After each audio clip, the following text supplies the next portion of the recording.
본 프로그램에는 영화의 스포일러가 예고 없이 등장하니 영화를 보실 분들은 청취에 유의하시기 바랍니다. 안녕하세요. 이다혜의 21세기 시네픽스입니다. 여러분은 돈이 부족하면 씀씀이를 어디부터 줄이시나요? 제가 재테크는 참 못하지만 그런 책을 많이 봤거든요. 다들 하는 말이 뭐냐면 꼭 필요한 비용부터 남기고 안 써도 되는 돈을 줄여라 라는 겁니다. 가장 대표적으로 안 써도 되는 돈은 뭘까요? 기호식품이나 취미에 들어가는 돈을 얘기하거든요. 그러니까 꼭 필요한 비용은 뭐냐면 생계에 들어가는 돈이라는 거예요. 그래서 너무너무 중요하다면 몰라도 가장 먼저 이런 기호식품, 취미에 들어가는 돈을 줄여라라는 충고인데요. 이런 식입니다. 친구들과 일주일에 3번 만나고 외식을 한다면 한 번만 만나라. 커피를 매일 2잔씩 마신다고 한다면 한 잔만 시켜라. 이런 식인 거죠. 근데 그거 아시나요? 돈을 모으는 제일 좋은 방법은 돈을 더 많이 버는 거예요. 안 쓰는 것도 좋지만 일정 액수는 돈을 벌어야 모을 수 있는 돈이 남는 것이고, 그렇기 때문에 최저생계비를 지급하자라는 식의 논의가 나오는 것도 이런 논리입니다. 수입이 적으면 사실 아무리 아끼고 쪼개고 해도 쌓이는데 시간이 너무 많이 걸린다는 거죠. 이 얘기를 꺼낸 이유는 오늘 이야기할 영화가 바로 전고은 감독 연출, 이솜씨, 안재홍씨 주연의 2017년작 소공녀이기 때문입니다. 쌀 좀 남는 거 있어? 집에 쌀이 떨어져서. 월세를 좀 올려보려고. 저 집 뺄게요. 이 동네가 서울 시내에서 제일 싼 곳인 거 알지? 보증금 500에? 500이요? 나에겐 다른 친구들이 있어. 주인공은 이솜씨가 연기하는 미소입니다. 미소는 가사 도우미로 일하고 있는데요. 월세가 5만 원 오릅니다. 그리고 이 5만 원 오른 월세가 미소에겐 너무너무 큰 액수인 거예요. 미소가 가계부를 쓰는데요. 하루 일하고 받는 돈이 4만 5천 원이에요. 4만 5천 원을 가지고 이제 가계부를 쓰는 거죠. 자기가 필요한 것들. 근데 쓰다 보니까 이제 하루치 반값이 10,000원이에요. 근데 그것까지 다 넣고 보니까 적자가 됩니다. 마이너스 6천 원인가가 나와요. 그래서 이제 거기에 쭉 써놓은 생필품, 자기한테는 생필품인 것들을 쭉 써놓고 보니까 이를테면 남자친구도 만나야 되고, 그 다음에 위스키 굉장히 좋아하거든요. 위스키도 한 잔 마셔야 되고. 그리고 딱 보니까 집에 들어가는 돈을 빼면 어떨까? 라는 생각을 합니다. 지금 집이 보증금이 낮고 월세가 계속 오르는 상황이니까 그러면 보증금이라도 모아볼까? 좀 더 싼 집으로 가볼까? 라고 생각을 하고는 당분간은 친구 집을 전전하기로 해요. 그래서 학교에 다닐 때 그 학창시절 밴드로 같이 활동했던 친구들을 찾아가서 신세를 지기로 합니다. 그리고 친구들의 리스트를 쫙 만들어요. 리스트에 1번부터 친구들 찾아갑니다. 나에겐 다른 친구들이 있어. 나 좀 재워줄 수 있어? 난 들어갈게. 필요한 거 있으면 써. 미소가 나름 생각을 해요. 가장 재워주기 나은 형편일 것 같은 친구부터 찾아갑니다. 혼자 살고 있는 여자친구. 직장도 다니고 있고. 근데 문제는 이 친구를 찾아갔더니 너무 자기는 어렵겠다라고 딱 거절을 하는 거예요. 그 다음에는 결혼한 친구 집에 갑니다. 근데 이 친구 집에 갔더니 결혼한 친구는 시부모님하고 같이 살고 있어요. 그리고 너무 그 시부모님과 남편 눈치를 봐야 되는 상황인 거죠. 미소는 그 집에서도 오래 있지 못하고 금방 나옵니다. 그 다음에는 결혼한 남자 후배한테 갑니다. 근데 이 남자 후배는 아내와 이혼을 하려는 모양이에요. 일단 아내가 집에 없고 거실은 막 쓰레기통 같은 상황이고, 이 남자 후배는 그냥 저 방 가서 자면 된다 얘기를 하고는 자기는 자기 방 들어가서 문 잠그고 나오지도 않는 거예요. 알고 보니까 결혼하면서 장난한 아파트 대출금 때문에 아무것도 못하고 집에 갇혀 있습니다. 그 다음에 보컬인 남자 선배네 집에 갔더니 갑자기 예비 며느리 취급을 하면서 이 선배는 결혼하자고 하는 거죠. 너 어차피 너는 집이 없고 나는 부모님한테 효도해야 되니까 그냥 우리 결혼할래? 이런 식의 얘기를 하는 거예요. 근데 미소는 그럴 생각이 없습니다. 근데 심지어 다음날 식구들이 다 없는 상황에서 눈을 떠가지고 나가려고 보니까 집에 문이 잠겨 있는 거예요. 결국은 미소는 또 우여곡절 끝에 탈출을 합니다. 이런 상황들이 이어지는 그 와중에 남자친구는 해외 파견 근무를 자원하게 됩니다. 이 소공녀는 이제 집을 버리고 자기가 좋아하는 것들을 지키기로 한 미소의 이야기인데요. 미소가 버리지 않는 것들, 포기하지 않는 것들 중에는 뭐가 들어가냐면 한 잔에 13,000원 정도 하는 위스키가 들어갑니다. 이것도 영화 말미에는 한 2,000원 올라가거든요. 그런데 영화를 보시면서 분명히 그렇게 생각하시는 분들 계실 거예요. 아니 지금 집이 없는데 한 잔에 13,000원짜리 술을 마셔야 해? 그냥 싼 술 마시고 돈 아껴가지고 집을 얻으면 안 돼? 이렇게 생각하실 수 있어요. 집도 없는데 남의 집에 신세 지면서 왜 그 취향이 그렇게까지 중요해? 라고 물을 수 있단 말이에요. 소공녀는 보통 소확행 같은 키워드와 함께 언급되곤 합니다. 소확행이라고 하는 건 돈이 조금만 많이 필요해도 포기를 해야 되니까 작은 행복을 추구한다는 뜻이기도 하겠죠.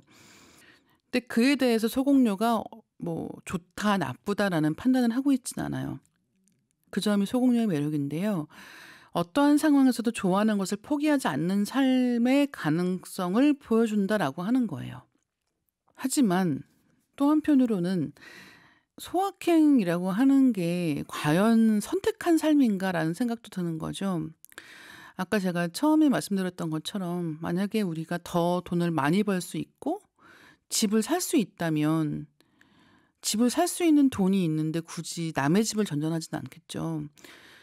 그렇다는 것은 어떻게 보면 지금의 삶의 형태에서 계속해서 차선 혹은 차악을 궁리해야만 하는 삶이 무엇인가에 대해 이게 지금 청년 세대의 고민과 어떻게 조우하느냐라는 것에 대해서 영화가 굉장히 재미있는 통찰을 보여주고 있다고 생각을 하고 있고, 영화에서 이제 집은 없는데 13,000원짜리 위스키를 마신다라고 하면 너무 극단적인 케이스처럼 보이시겠지만 사실 제 세대만 해도 그렇거든요.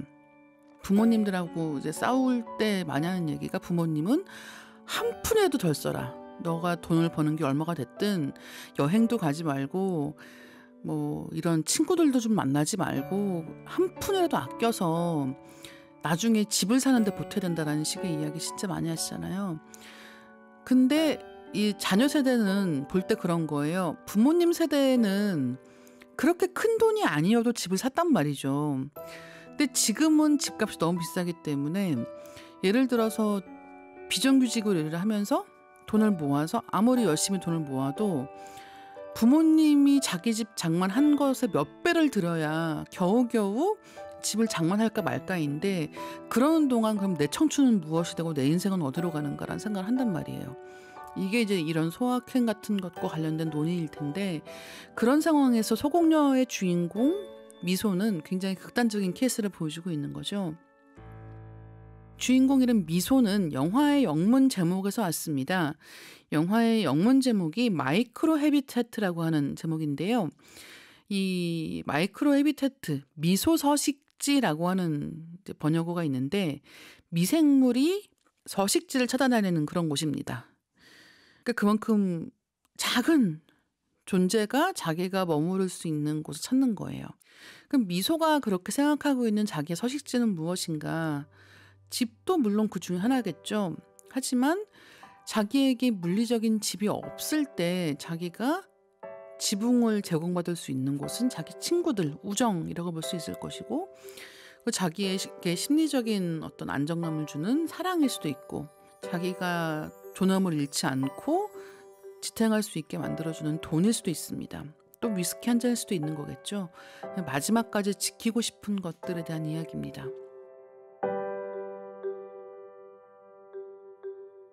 전고은 감독 인터뷰 중에 이런 말이 있었어요. 보다 좋은 집에서 살기 위한 목표가 있었고 20대 때는 그래서 소비하는 것을 참고 안 먹고 안 사는 데 익숙했다. 근데 그렇게 살다 보니까 스트레스가 심하더라. 미소는 20대 때의 나와 정확히 대척점에 있는 캐릭터였다라고 얘기를 해요. 정고은 감독이 미소처럼 살았기 때문에 이런 이야기를 만든 게 아니라 아마 영화를 보시는 대부분의 관객분들처럼 오히려 참을 만큼 참아보려고 했고 안 쓸 만큼 안 써보려고 했기 때문에 이런 영화를 만들 수 있지 않았을까 생각하고 있습니다. 그러니까 애초에 미소처럼 집이 필요 없어. 집은 필요한 게 아니야. 로 시작하는 영화가 아니라는 거예요.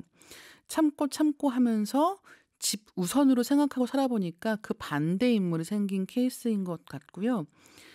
아마 영화를 보고 미소의 결정을 부러워해 보신 분들도 미소처럼 살기를 결정하기는 쉽지 않으실 거예요.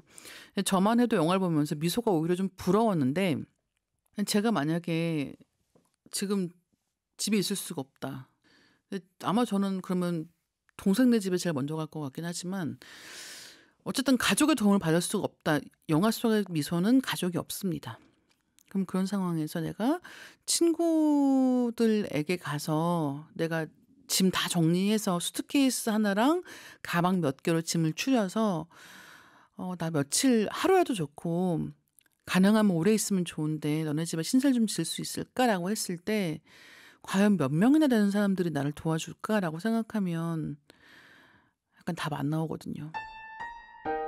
그렇기 때문에 미소 이야기를 보면서 미소가 저렇게 살 수 있다는 것도 굉장히 부럽다라는 생각을 잠시 했었는데 어쨌든 이 영화는 그런 식으로 주거라고 하는 것과 취향이라고 하는 것 이 둘 다 갖기가 너무너무 어려운 삶의 조건에 처해 있는 지금의 우리들을 잘 보여주고 있는 영화입니다. 영화를 보면 내가 미소랑 좀 비슷하다라고 생각하시는 분들 되게 많아요. 나는 집은 살 생각 없는데 그래도 내가 좋아하는 거 할 거야. 뭐 그게 누군가에게는 좋은 차일 것이고 누군가에게는 여행일 것이고 누군가에게는 쇼핑이기도 할 것 같아요. 그런 식으로 내가 이런 무슨 30년 뒤에 주거 안정을 위해서 지금부터 인생을 희생하고 싶지 않다라고 생각하시는 분들이 계신데 이제 내가 미소랑 비슷하다라고 생각하는 것과 만약에 미소가 우리 집에 온다면 난 재워줄 수 있나? 라고 생각하면 아마 답이 굉장히 어려워질 것 같습니다.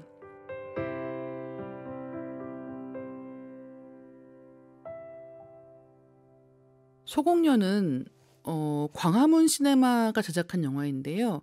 광화문 시네마라는 이 제작 집단은 여러 명의 감독들이 서로 영화를 품앗이하는 것처럼 그러니까 내 영화 찍을 때는 다른 감독들이 영화 제작을 도와주고 이런 식으로 서로 도와주면서 영화를 만들어가는 집단입니다.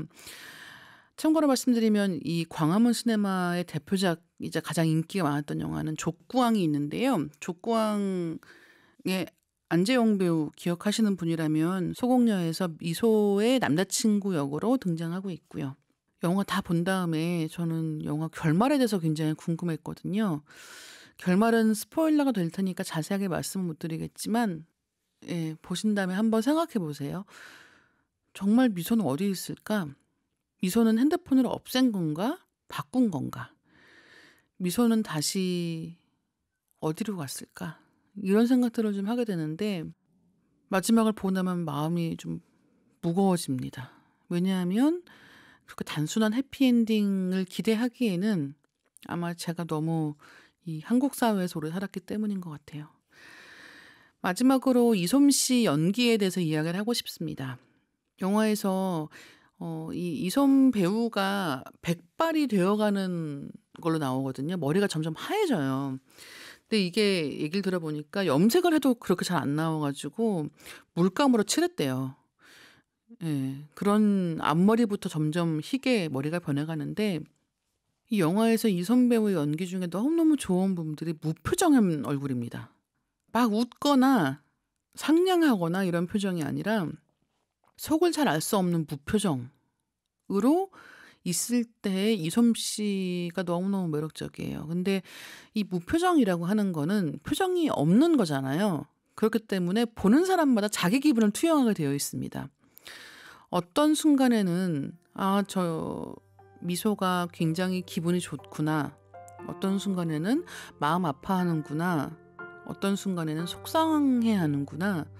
이런 감정들을 미소를 연기한 이솜 씨가 어떠한 특정한 표현을 해서가 아니라 그 무표정하게 그 장소에 있는 것만으로도 보는 사람들이 잘 읽어낼 수 있다는 게 굉장히 매력적이기도 했고요. 또 한 가지는 위스키 마실 때 이솜 씨의 즐거움이 전달됩니다. 그렇기 때문에 영화 보시면 아마 위스키 하시고 싶으실 수도 있어요. 오늘 이야기는 전고은 감독의 소공녀였습니다. 좋아요와 구독 많이 눌러주세요. 다음 시간에 다시 만나요.